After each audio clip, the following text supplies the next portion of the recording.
오늘은 뒤에 이어서 우리 수능 완성의 유형편 마무리 작업을 좀 해볼 수 있으면 좋겠어요.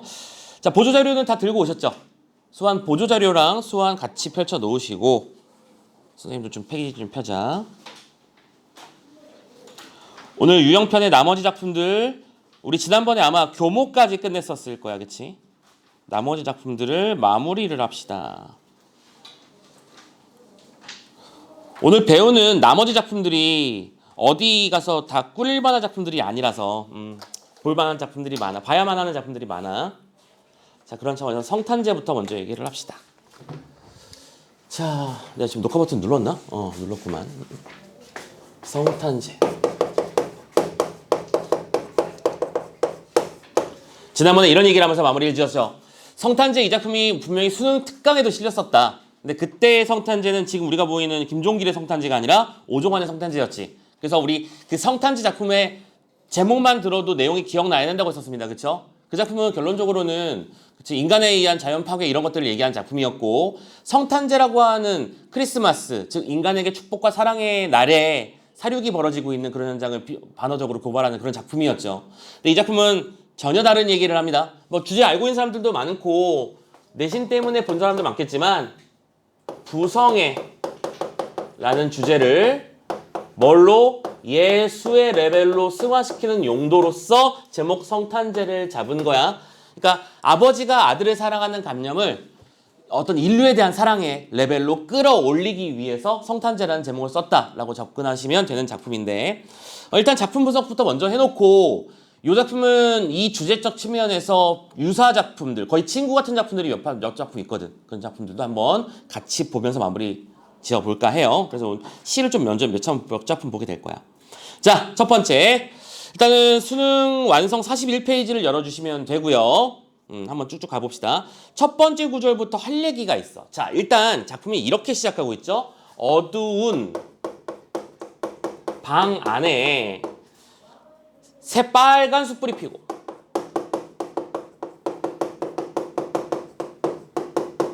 일단은 방이라는 공간, 숯불이 피어져 있는 상황 정도까지는 뭐 배경 지시로서 판단할 수 있어.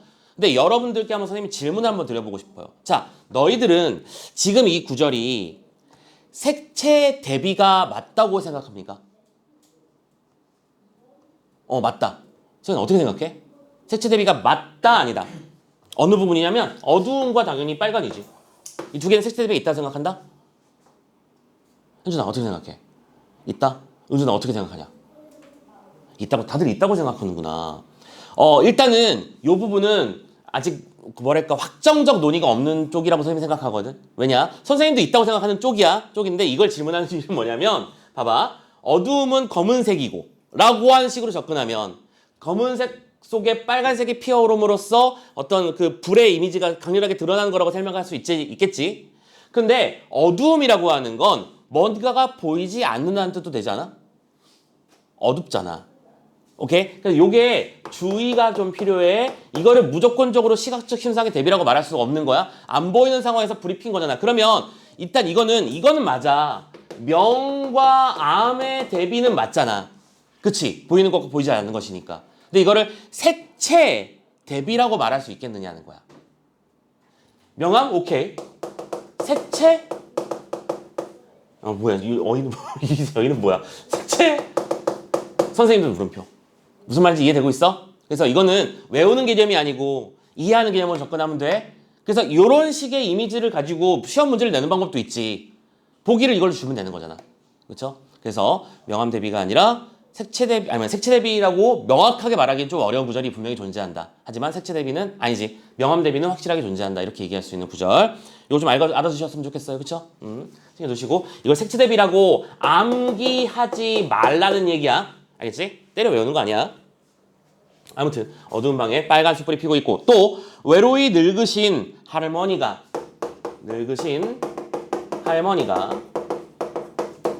뭐를? 애처로이 잦아드는 어린 목숨을 지키고 계셨어. 지금 시상의 전개에 계속해서 대비되는 포인트들이 잡히고 있다. 맞니?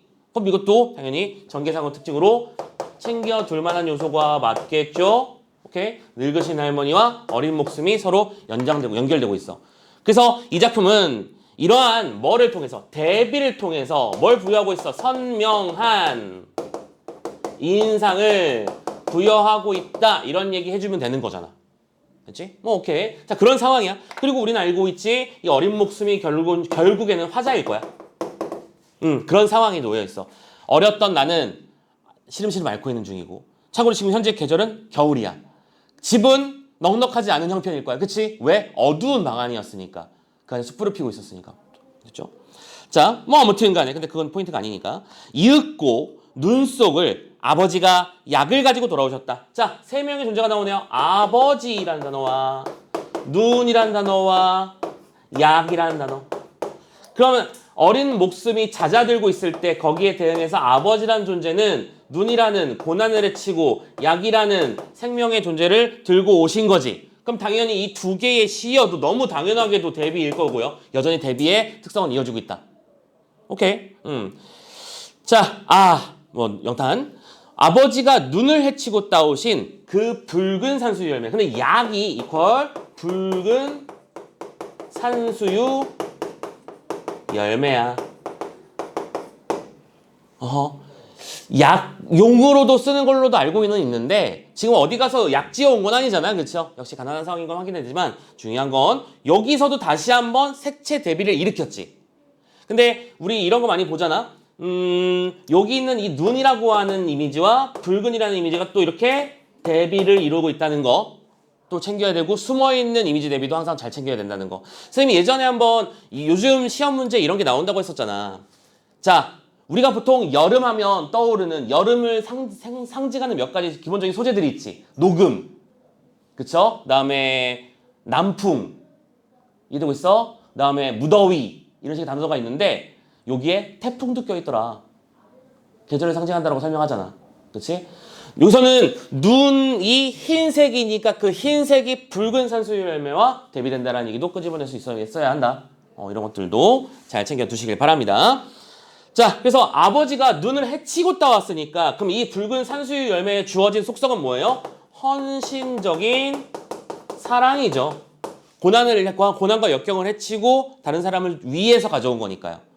됐죠? 자, 어쨌든 아버지라는 존재는 헌신과 사랑의 존재라는 것을 지금 여기서 확인해주고 있는 겁니다. 아버지가 그렇게 나를 지켜주셨고, 나는 오케이, 나가 나왔지. 시적 화자가 전면에 등장했다. 나는 한 마리 어린 짐승, 그렇지, 생명체라는 거야. 그래서 어린 짐승 같은 단어를 썼어. 그러면 이 짐승이라는 단어를 통해서 뭘 보여주고 싶은 건데, 나라는 존재가 그만큼 연약함을 보여주는 거겠지. 근데 연약한 존재가 어떻게 하고 있어?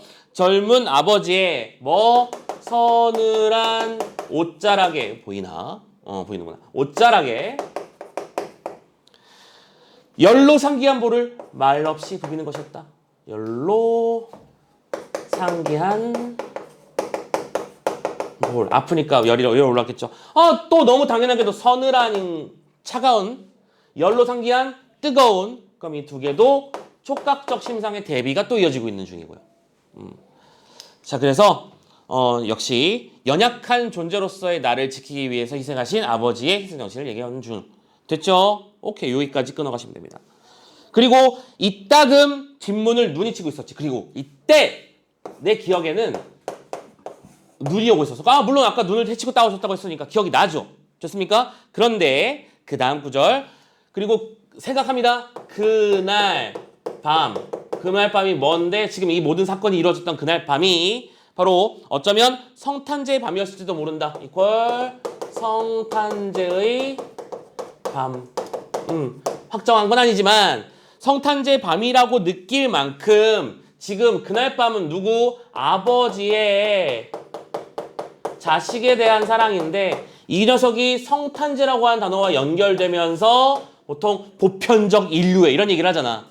선생님이 뭐 기독교인은 아니지만 들어서 알고 있는 바로는 예수님이 이 세상에 재림한 이유가 지상에 있는 인간들의 죄를 대신 짊어지기 위해서라는 얘기는 들었어.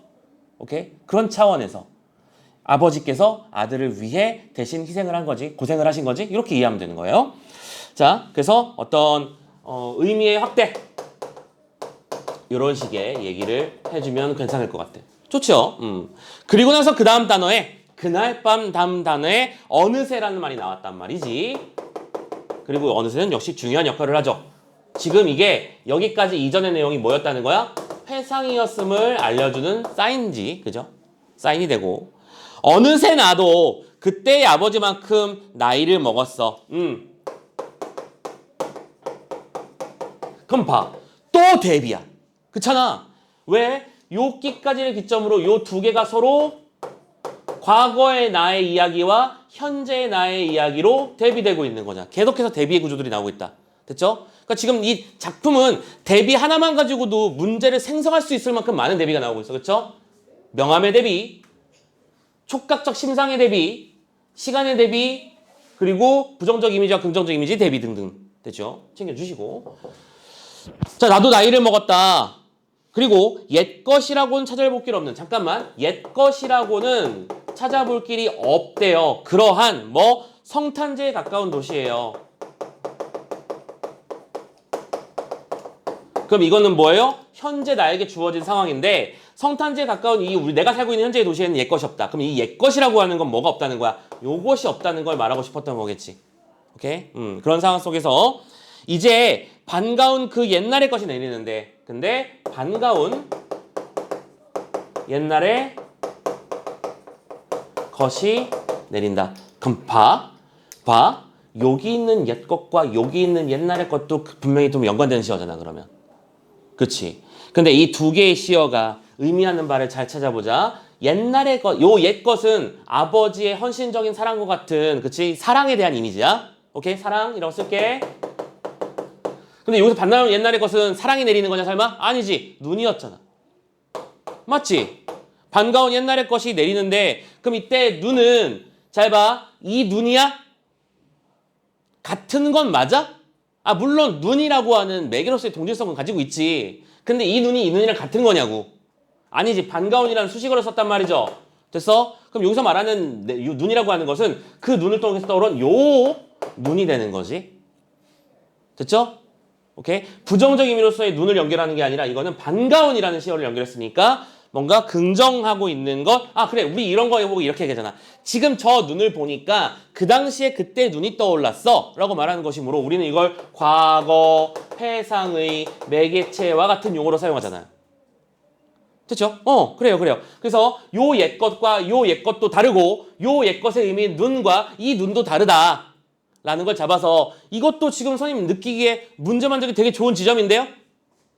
오케이? 몇 년에서의 눈과 요 연에서의 눈은 이렇게 다른 거야 라는 선지가 나올 법도 하잖아요. 문제 많이 보신 분들은 지금 선생님 무슨 얘기하는지 바로바로 감이 잡히시죠? 오케이? 자, 요거 챙겨주시고 내리는데 서러운 30살. 오케이. 지금 화자는 자기 보고 서러운 30살이라고 했었어. 이 서러운 30살은 뭐랑 똑같은 말이냐면 나이 먹은 나를 말하는 거야. 그지? 그냥 뭐랄까 과거가 연결되지 않고 있는 자신의 모습을 그래서 서러운이라는 단어를 쓴 거야. 서러운 30살 나의 이마에 불현듯 아버지의 서늘한 옷자락을 느끼는 것은, 그럼 아버지의 서늘한 옷자락은 아까 뭐였지? 아버지의 사랑을 의미하는 거였지. 상징적 시어가 되는 것이며 눈 속에서 따온 산수유 붉은 아라리. 눈 속에서 따온 산수유 붉은 아라리. 어디에? 아직도 내 혈액 속에 녹아흐르는 까닭이가. 이번엔 혈액이라는 빨간색으로 써야지. 혈액이라는 말을 썼네요. 자, 이번에는 나의 피라고 하는 이미지까지 붉은색과 흰색의 이미지를 연결해서 대비시키고 있다. 강렬하게. 됐죠? 이렇게 두 개는 연결, 두 개는 대비. 이렇게 시를 마무리하고 있는 중이다 라고 보시면 되겠고요. 여기까지가 성탄제 작품의 분석이었습니다.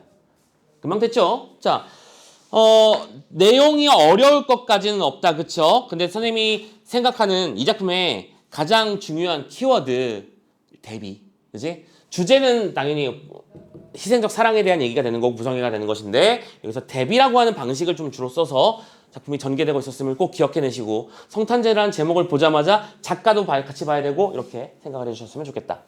되셨나요? 자, 여기까지가 성탄제에 대한 얘기였는데 자, 이 작품이 상대적으로 클래시컬하단 말이야. 지금 우리가 수능 특강에도 성탄제가 있고 수능 완성에도 성탄제가 있는데 요즘 또 문제들이 추출되는 방식을 보면 완전히 생전 듣도 보다 못한 작품도 분명히 한 작품 나오지만 나머지 하는 우리가 익숙한 작품들을 약간 복고풍으로 꺼내 집어내는 경우도 많이 있었잖아. 그래서 이 작품이랑 연결되는 거의 친구 같은 작품 한 두 작품 정도 플러스 알파 세 작품 정도까지 한번 같이 보려고 일부러 자 보조자료를 실어놨어요. 자 보조자료를 열어주시고 어디를 펼쳐보시면 되냐면 못 받았었나? 요거 챙겨놨어. 어잉. 자 9페이지를 열어봐. 9페이지를 보면 이 작품 있어. 거의 친구 같은 작품이야. 연관 검색어가 나와도 되는 작품이라고 생각합니다. 오케이. 자, 가보도록 하자. 모두 위의 잠이라는 작품 같이 분석하면서 도대체 뭐가 비슷하고 뭐가 다르길래 연관 작품으로 얘기를 했을까? 일단은 모두 위의 잠 이 작품은요. 앞에 나오는 못이 연못이 아니라 내일 그 벽에 두드려 박는 망치로 박는 그 못을 말하는 거야. 못 위에서의 잠, 슬립이라는 얘기죠. 이걸 영어로 표현하면 내일 인더야, 내일 온더야, 내일 앳더야? 슬립 앳더 네일이야? 슬립 온더 네일이야? 슬립 인더 네일이야? 온이 맞을까? 위에 올라타 있는 거니까? 뭐 알 수가 없네요. 옛날에 이런 거 되게 재밌었는데 나는. 아무튼 간에 선생님은 영어를 거의 요즘 너희들이 그거 들으면은 그런 방법도 있었나요? 라고 하시겠지만 선생님도 무슨 학원 다녀서 공부를 했던 게 아니거든. 선생님 수능 성적은 영어는 1개를 틀렸고 국어를 2개를 틀렸거든. 수능 때. 근데 놀랍게도 영어를 더 많이 맞췄죠. 근데 그때는 진짜 도움 많이 됐던 게 뭐냐면 혼자 뜯어보기였어. 문장을 주잖아. 그러면 문장을 주면 그 문장을 들고 와서 정말 개판 생도 모르잖아. 들고 와서 일단 본문을 한번 써. 그리고 그 밑에 내가 생각하는 해석을 진짜 X도 모르는 녀석이 막 쓰는 거야. 그러면 개 틀려 있겠지. 한번 얘기했던 것 같은데 이거? 엉망진창으로 다 틀려요. 그러니까 선생님이 집이 이렇게 막 책을 여러 권 사도 되는 그런 상황은 아니었거든. 한 권은 오래오래 뽕을 뽑아야 되는 상황이었단 말이야. 그러면 책을 한 권 이렇게 사고 그 책에 이렇게 본문이 있고 옆에 그림 그려져 있고 여기에 막 문제 1번, 문제 2번 이렇게 나와 있거든? 그러면 선생님은 이걸 노트를 한 권 사가지고 본문을 한번 적어. 그리고 그 밑에 내가 생각하는 해석을 막 적는단 말이야. 적고 나면 해답지가 있지. 오케이? 해답지를 보면서 다 빨간색으로 고치면 처음에는 어떤 일이 벌어지냐면 다 빨개. 대부분 틀려 있어. 왜냐? 뜻을 모르면 넘어가야 됐으니까. 그럼 이제 내가 모르는 단어가 뭔지 나왔잖아? 그러면 또 그 과정에 또 단어집 사전도 없었어. 우리 때는 놀랍게도 사전으로 공부했거든. 근데 사전이 비싸단 말이야. 개쩔었어. 선생님은 예전에 그래서 선생님 꿈이 뭐였냐면 좋은 사전 사보기 이거였거든. 무식하듯 시작죠. 참고로 그래서 선생님은 참고로 대학교 올라오고 나서 돈 벌고 선생님이 직접 샀던 것 중에 사전이 있어요. 졸업하고 대학 들어와서 샀어. 아무튼 다 틀리잖아. 그럼 여기서 중요한 몇 가지 단어들은 보여주는데 내가 모르는 단어도 뭐 하는데 그런 것까지 다 알려주진 않잖아. 그러면 이걸 보고 대충 추정을 하는 거야. 이거겠지? 그리고 외워놓고 나중에 이거를 2, 3, 4, 5로 쭉 다 진행한 다음에 또 노트 한 권 더 사. 그리고 똑같은 짓을 반복하는 거야. 두 번째도 또 영문 지도 두 번 들고 와서 또 써. 그러면 전보다는 조금 나아졌지만 여전히 시뻘겋겠지. 오케이? 그럼 이걸 3번 반복하고 돼. 지금 이거 증거물도 집에 있어. 집에 그대로 있어. 언제 혹시 누가 선생님 그렇게 하셨다면서 어떻게 하셨는지 보여주세요 하면 보여줄게요. 근데 뭘 이걸 옛날 방식으로 이렇게 봐. 요즘엔 더 좋은 방식이 얼마나 많은데. 아무튼 간에 이거 예전에 발견하고 되게 뭐라 했을까 반가웠었는데 이딴 식으로 공부를 했단 말이지. 중요한 건 여기서 말씀드리고 싶은 포인트는 뭐냐면 정말 제대로 파는 게 중요하다. 본 적이 있어요로는 내 것이 아니다 라는 말씀을 좀 드리고 싶어요. 제대로 파는 걸 드러나는 게 중요해. 자, 뭐 아무튼 간에 못 위의 짱. 그래, 온이라고 생각하고 자, 무슨 얘기를 하시는 작품인지 봅시다. 저 지붕 아래 제비집 너무도 작아 하면서 작품이 시작하고 있어요. 자, 화자는 지금 제비집이라는 대상을 관찰하고 있네요. 집이 작답니다. 그래서 갓 태어난 새끼들만으로 가득 차고 어미는 둥지를 날개로 덮은 채 간신히 잠들었습니다. 이 제비집에는요 새끼들이 있고요 플러스 어미가 그 새끼들을 보호해야 될 거 아니야. 시시탐탐 위에서 뭐 날아다니고 고양이 움직이고 있고 뱀 움직이고 있을 거 아니야. 보호해야 되니까 덮고 있겠지 이게 온몸으로. 자, 그러니까 그래서 어미가 날개를 덮고 있는 것은 당연히 모성애를 보여주는 장면일 거야. 지금 이들의 행동은 다 새끼를 지키기 위한 행동이에요. 그죠? 그런데 그 다음 바로 그 옆에 누가 박아 놓았을까요? 못하나. 자, 무슨 법? 못하나를 박아 놓은 건데 못하나를 오른쪽으로 빼버렸죠? 오케이, 도치법. 도치법 왜 쓰는 거라고? 강조하려고 쓰는 거잖아. 그 옆에 웬 못이 하나 있습니다. 그리고 그 못에는 그 못이 아니었다면 아비는 어디서 밤을 지냈을까요? 그렇지. 여기에 아비가 있었다는 거야. 그러면 아비는 왜 못 위에서 자야 돼? 편안한 집 냅두고 새끼를 위해서였잖아. 그럼 우리는 이걸 보고 다시 부성애라는 단어로 끄집어내시면 되는 거죠. 오케이. 못 위에서 잠자는 행위 자체가 그거예요. 그리고 이때 참고로 하고 많은 것 중에 왜 못을 들고 왔을까? 이 못 위에서의 잠이라고 하는 건 그만큼 뭐 어떤 이미지를 보여줘? 깜빡하면 떨어지기 좋은 상태잖아. 오케이? 위태로움, 고난 같은 이미지를 부여하지.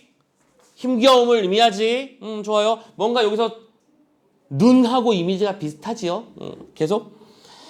못 위에 앉아 밤새 꾸벅거리는 제비를 눈이 뜨겁도록 올려다봅니다. 오케이. 여기서 그러한 제비를 누가? 화자가 눈이 뜨겁도록 올려다보고 있대요. 그러면 여기서 화자의 정서 태도가 드러난 거잖아. 정서 태도는 뭔데요? 대상에 대한 연민이죠. 안타까운 것. 맞아. 연민 체크해 주시고요. 종암동 버스정. 뭐야 갑자기? 자, 요 상황이 주어진 다음에 갑자기 종암동 버스 정류장이 나왔어. 자, 우리 다 알고 있지? 이런 식으로 구체적인 지명이 등장하는 경우 우리가 참고로 작년 같은 경우에 여러분 다 봤잖아. 그 털보네 대장간 현대 음마 아파트 사거리 얘기 나오잖아. 그걸 보면서 이거 보면 뭐가 느껴진다? 사실감이 느껴진다. 사실성을 부여한다. 이런 얘기 했었지? 이것도 마찬가지야. 버스 정류장 흙바람은 불어오고 자 거기에는 흙바람이 불어오고 있어요. 그런 흙바람의 공간 속에서 한 사내가 아이 셋을 데리고 나중 나온 모습. 오케이. 버스 정류장에 아이 셋이 있습니다. 좋아요. 여기서 아버지가 있었고요.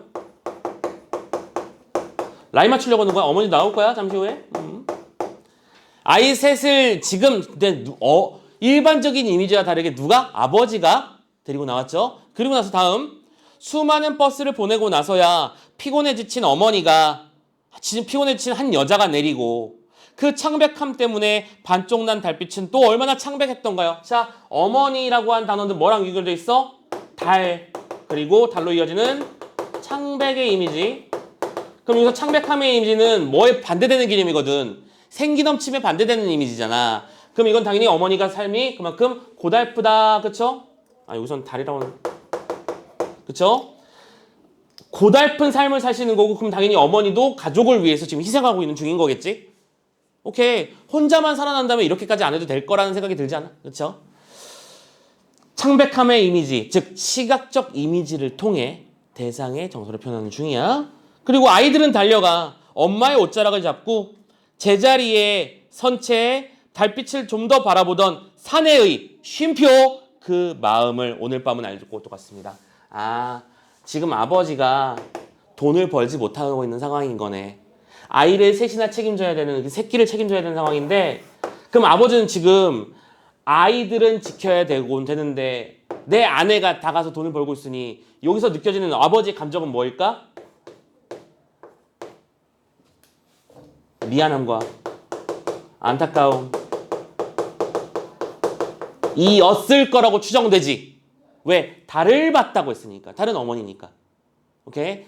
자, 그렇게 달을 바라보고 있는 아버지의 마음을 오늘 밤 알고 싶대. 그리고 이때 사내의 옆에 쉼표가 붙어 있습니다. 이거 뭘 상징하는 장치야? 휴지를 상징하는 장치지. 휴지 무슨 뜻인지 다 알죠? 쉬어가는 지점. 그래서 여기서 잠깐 그 사내에 몰입하게 만드는 효과를 부여한다. 챙겨주시고 시럽의 호주머니에서 만져지던 때 묻은 호두알은 쉽게 깨어지지 않고 오케이. 아버지에게 주어진 상황은 뭐예요? 시럽이에요. 근데 여기서 이런 걸 질문할 수는 있겠다 생각 싶더라고요. 시럽의 주머니에서 호두가 만져진다? 그럼 여기서 호두는 무슨 의미냐? 이 호두가 혹시 무슨 뭐 깊이 있을 수 있지. 있을 수 있지. 시는 다양한 해석이 가능한 거니까. 근데 선생님이 이렇게 생각해. 이 당시에 호두는 어떤 역할이었냐면요. 피제 스피너야. 피제 스피너 뭔지 알지? 괜히 손에서 따그락따그락 하면서 장난칠 수 있는 장난감. 반복적인 행위가 나오는 거. 이렇게 쥐고 있으면 빙글빙글 도는 것도 있고, 똑딱 버튼도 있고, 요즘은 그런 거, 야, 알리에서 그런 것도 나오던데? 그, 뽁뽁이 있잖아. 뽁뽁이 터트리는 거에 그 환희를 느끼는 사람들 있잖아. 그 뽁뽁이를 반복적으로 터트릴 수 있게 만들어주는 장치도 팔아. 누를 때마다 탁 하고 터진 다음에 다시 부풀어 오르고. 아무튼, 피제 스피너야. 오케이? 마땅한 할 일이 없으면 호두 두 개를 빙글빙글 돌리면서 그르륵 그르륵 하는 소리를 내는 거야. 오케이? 근데 그럼 여기서 피제 스피너가 필요하다는 얘기는 뭐인 거죠? 지금 할 일이 없다는 얘기야. 하고 싶어도 할 수 있는 일이 없으니까 이걸로 무료함을 달리고 있는 중인 거겠지. 그런 상황인 거야. 선생님 그렇게 봅니다. 자, 아무튼 실업의 상황이 뭐 되고 있다고요? 지속되고 있음을 피제 스피너 돌리는 모습을 통해서 보여주고 있다. 생각하시면 될 것 같고.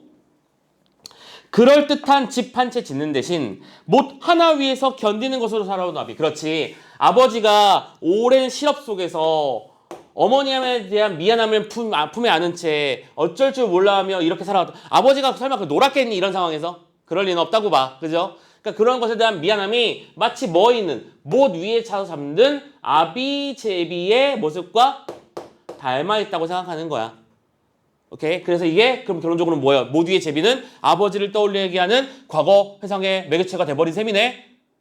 그럼 봐. 결론적으로는 힘겹게 살아가는 아버지의 모습, 오케이? 또 아버지의 모습과 연결되는 상징적 시어들, 이 두 개가 여러 연관점이 있는 작품이다. 그 주제 당연히 부성이라는 주제를 똑같이 잡고 있죠.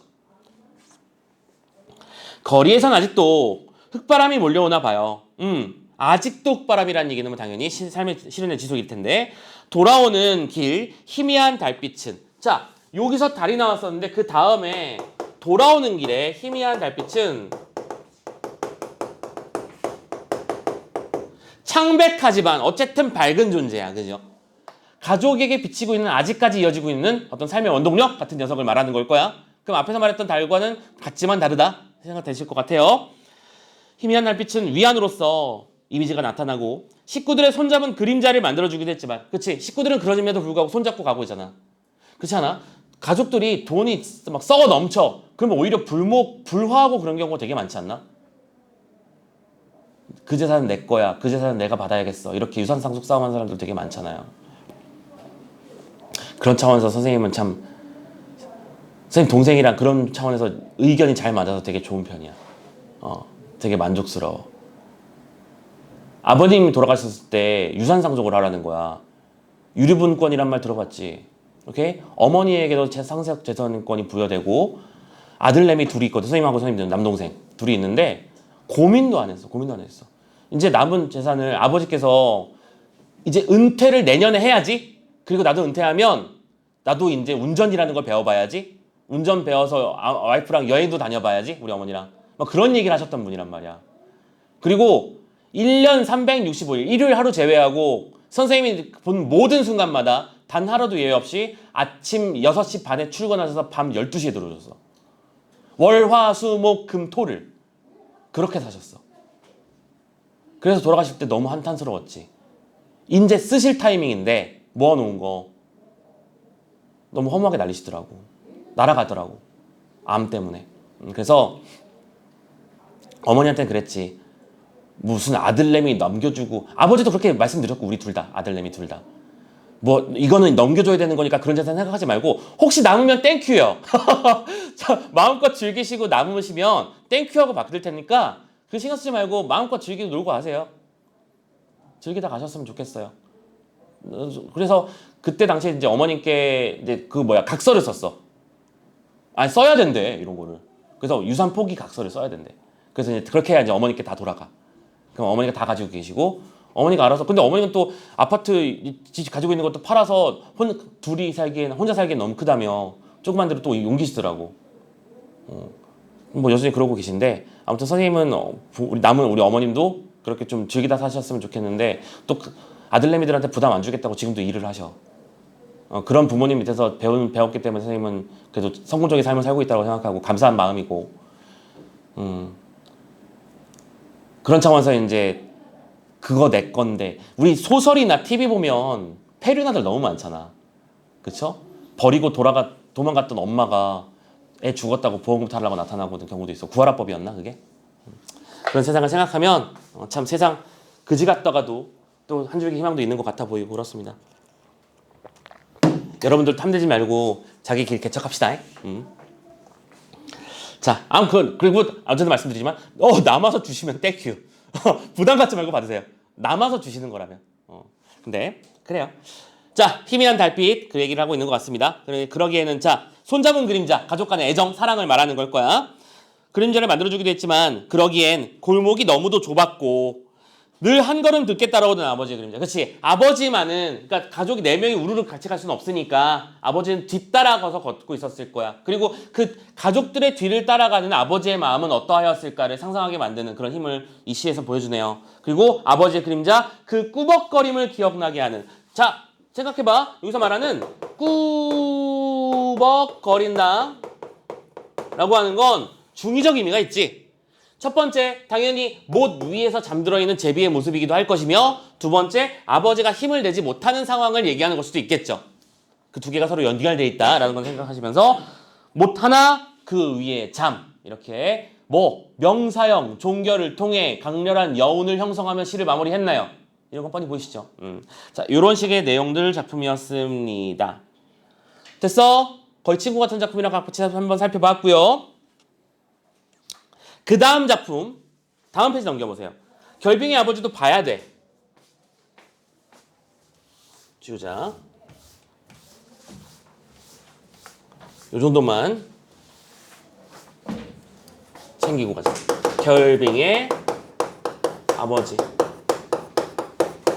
참고로 이 작품은 전년도 수특에 나왔습니다. 수능 완성이었구만. 수능 완성에도 나왔었고 기출에도 여러 번 등장했던 작품이기도 하고요. 부성애를 상징하는 굉장히 유명한 작품이라서 이것도 같이 보도록 합시다. 보조자료 10페이지 그냥 바로 뒤로 넘기시면 돼요. 자, 역시 연관 작품으로서 꼭 알아둘 만한 녀석이다라는 건 챙겨두시면서 빨리빨리 봅시다. 이 녀석은요. 자, 어머님 하면서 부르면서 시작했죠. 잠깐만. 너 아무리 급해도 요거 하고 가자. 결빙의 아버지잖아. 그치? 이 녀석은 대놓고 제목에 아버지가 들어갔어. 아버지의 사랑에 대한 얘기를 할 거야. 근데 결빙은 무슨 뜻이야? 얼음이 된 거죠. 얼어붙은 아버지란 뜻이야. 그럼 왜 아버지가 얼어붙은 이미지랑 연결됐을까 생각하면서 가보면 일단은 어머님을 부르고 시작하고 있죠. 뭐야? 청자를 설정하고 시작하고 있다. 맞냐? 그러면서 제 17살적 겨울을 하면서 6, 7세 때의 어린 시절을 얘기를 하고 있죠. 과거에 대한 얘기가 될 겁니다. 보세요. 목조 적산가옥 2층 다다미방. 적산가옥 2층 다다미방. 옛날에는 일제강점기 때 일본인들이 조선에 와서 들어와서 살 때 자기들의 스타일로 집을 지은 것들이 있었거든. 그게 그 목조 적산가옥이야. 적산가옥이라고 불러.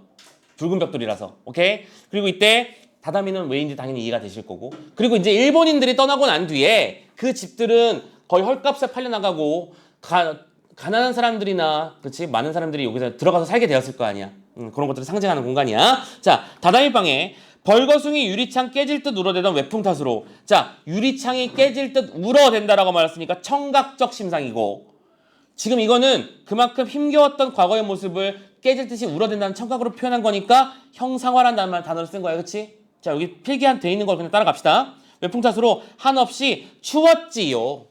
글쎄요. 나의 어린 시절은 추위라는 강렬한 이미지가 남아있습니다. 근데 그런 추위 속에서 밤마다 나는 덜덜 떨면서 아버지 가랑이 사이로 시린 발을 밀어놓고 이번에는 촉각적 심상 등장하고 있네요. 상대적으로 다양한 심상이 본격적으로 등장하고 있습니다. 맞나요? 시각은 당연히 있었고 울어댄다, 청각, 시린 발, 촉각 다양한 감각적 심상 체크 좀 해놔. 밀어넣고 그 가슴팍에 벌레처럼 파고들어 얼굴을 묻은 채 겨우 잘미 들곤 했었지요. 그렇지? 이때 추위를 누가 막아주신 거야? 아버지가 막아준 거죠. 참고로 아버지도 추웠겠지. 이 추워있는 이 손을 여기다 이렇게 넣어가지고 따뜻하게 이렇게 해주신 아버지의 모습이야. 자, 다음 요즘도 봐봐.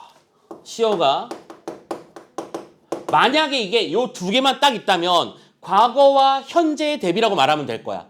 근데 미리 말하지만 그 밑에 오늘도 나올 거야. 그럼 이거는 뭘로 바뀌어버리는 거야? 시간의 흐름에 따른 시상 전개 방식이라는 얘기가 튀어나온 녀석이니까 지금 미리 메모 좀 해놓을게. 자, 요즘도 추운 밤이면 오케이, 요즘도 추위를 느끼는 밤이 되면 곁에서 잠든 아이들 이불깃을 덮어주며 늘 그런 추억으로 마음이 아프고 오케이, 이제는 화자가 아버지가 되었고 아버지로서 아이들에게 온기를 책임져주는 모습을 생각하며 같은 거구나 라고 떠올리고 있다는 거죠. 아버지의 어떤 희생적 사랑을 보여주는 장면.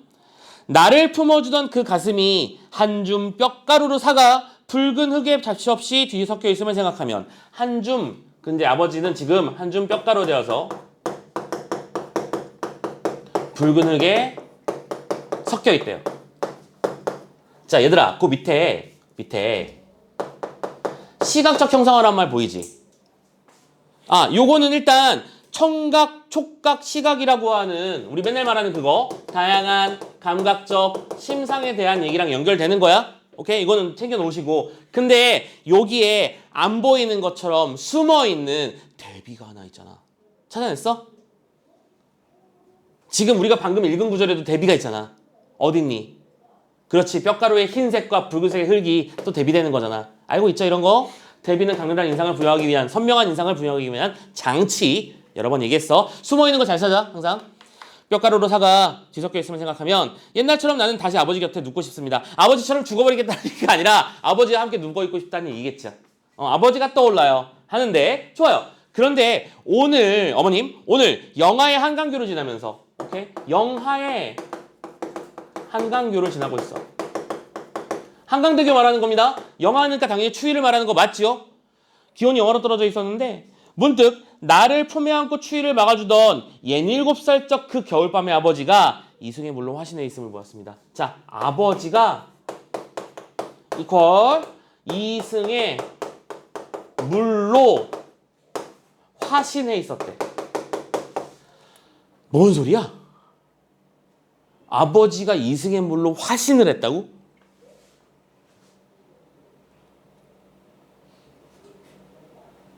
제목이 별빙이었어. 기억해. 지금 이건 뭐예요? 현재 화자가 본 것은 뭐야? 얼어붙은 한강다리 위로 고양이가 지나가는 모습을 봤겠지. 무슨 말인지 알아? 얼어붙은 한강다리 위를 본 거야. 지금 강이 얼었어. 얼어붙은 강물이야. 좋아. 근데 그 얼어붙은 강을 보면서 누군가는 고양이를 떠올리고 밈을 떠올리지만 누군가는 아버지를 떠올린 거야. 왜? 저 모습이 아버지 같다고 생각한 거야. 왜 같을까? 아, 자, 다음 구절에 그 뜻이 보여.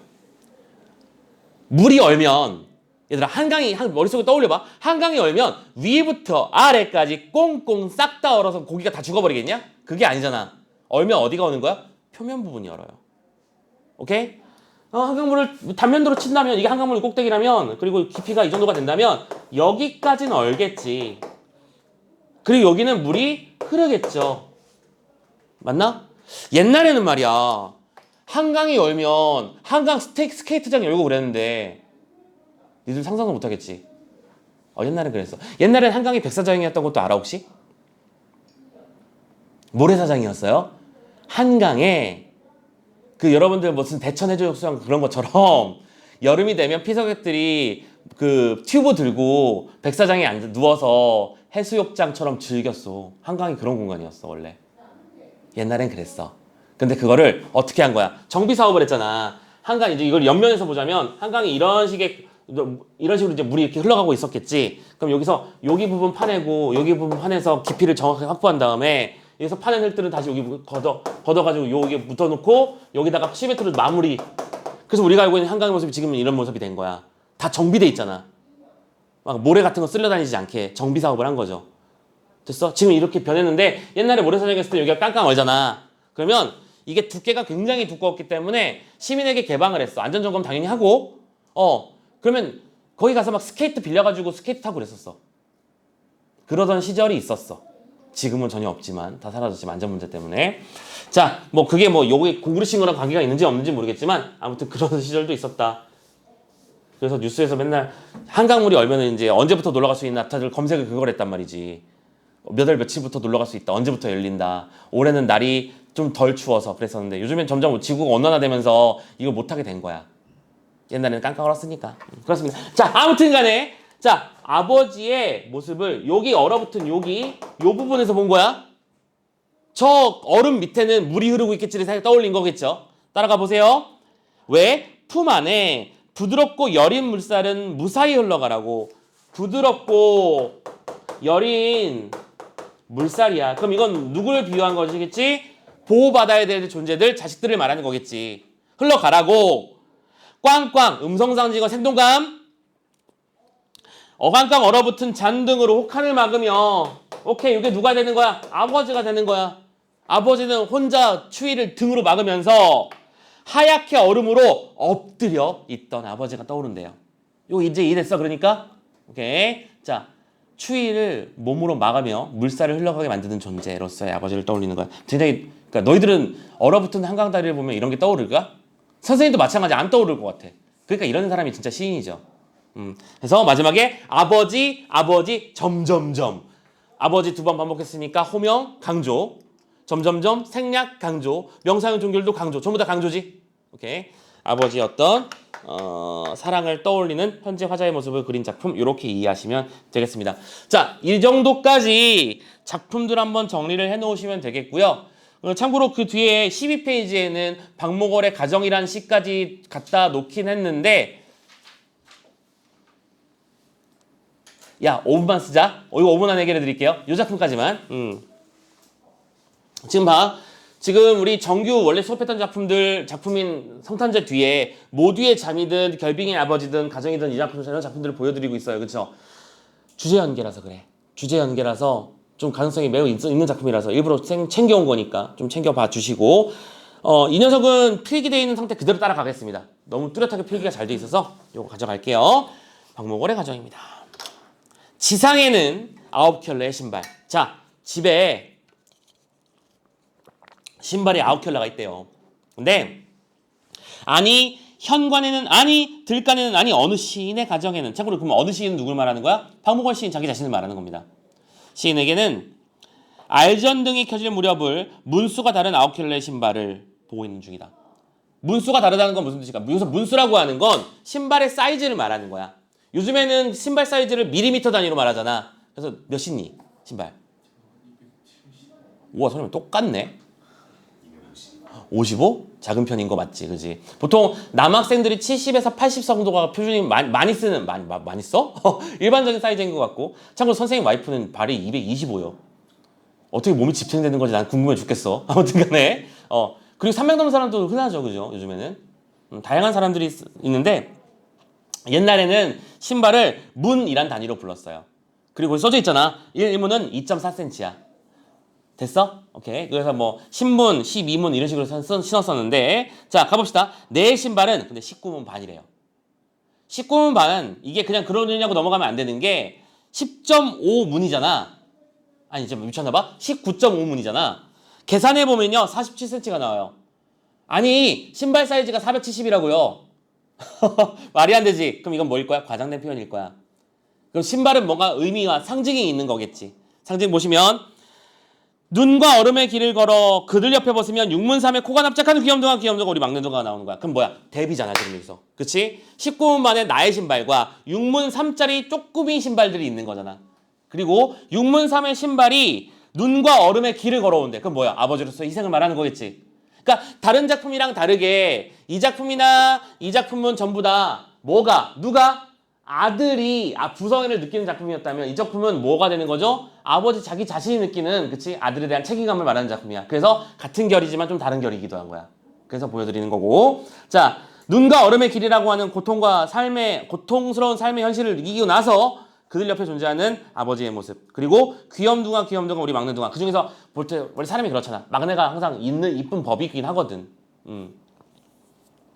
자, 미소하는 내 얼굴을 보아라. 왜? 애를 보면 힘이 나니까. 그러면서 얼음과 눈으로 벽을 짜올린 여기는 지상. 하지만 내가 이겨내야 되는 현실은 그렇지 못하는 거죠. 오케이. 그러면서 연민한 삶의 길이여 내 신발은 19문반. 19문반이라는 말을 반복하고 있네. 강조. 확인하시면 되겠습니다. 아랫목에 모인 9마리의 강아지야. 어이구 우리 똥강아지 새끼들 이런 말 너희들 혹시 들어본 적은 있니? 근데 누가 지나가는 너희들을 보고 어이구 똥강아지 새끼 이쁘게 생겼네 이러면 욕 고소할 거지. 근데 옛날에는 이 강아지라는 표현이 애칭으로서 되게 귀여운 표현이고 선생님도 어렸을 때 그 방학 때 외할머니 댁 가면 혹은 시골 계신 큰어머니 댁 가면 호칭이 그거야. 아이고 똥강아지 새끼 왔냐고. 똥강아지 새끼 왔네요. 욕이니?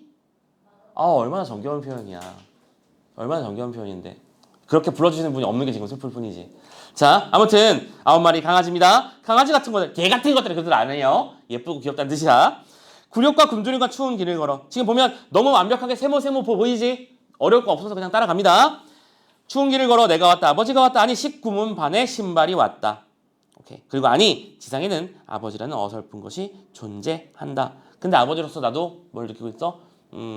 완벽하게 아이들에게 책임을 져주지 못하고 있다는 안타까움, 책임감도 느끼고 있죠. 그러면서도 동시에 미소하는 내 얼굴을 보아라. 그런 안타까운 상황이지만 아버지는 어떻게 하고 있다? 이겨내려고 노력하고 있고 자식을 위해서 힘을 내고 있는 그런 모습을 보여주는 극복의 의지가 보이는 작품까지 다른 작품이랑 다른 점 챙겨주시면 되겠고요. 자, 이런 작품들이 존재한다 정도까지만 좀 챙겨놨으면 좋겠고 참고로 그 다음 페이지에는 또 너무 당연하게도 오장환의 성탄제 그 분석지를 다른 버전으로 실어놨어요. 참고 한번 해주시면 되겠습니다. 오케이. 자, 여기까지 시 파트 마무리 짓고요. 잠깐 쉬었다가 이 다음 타이밍에는 낙은 별곡을 먼저 할게요. 중요 작품이라서 그 먼저 하고 남은 시간을 소설로 마무리하도록 합시다. 그래도 되겠죠? 자, 고생 많습니다. 잠깐 쉬어갈게요. 추워요? 알겠습니다.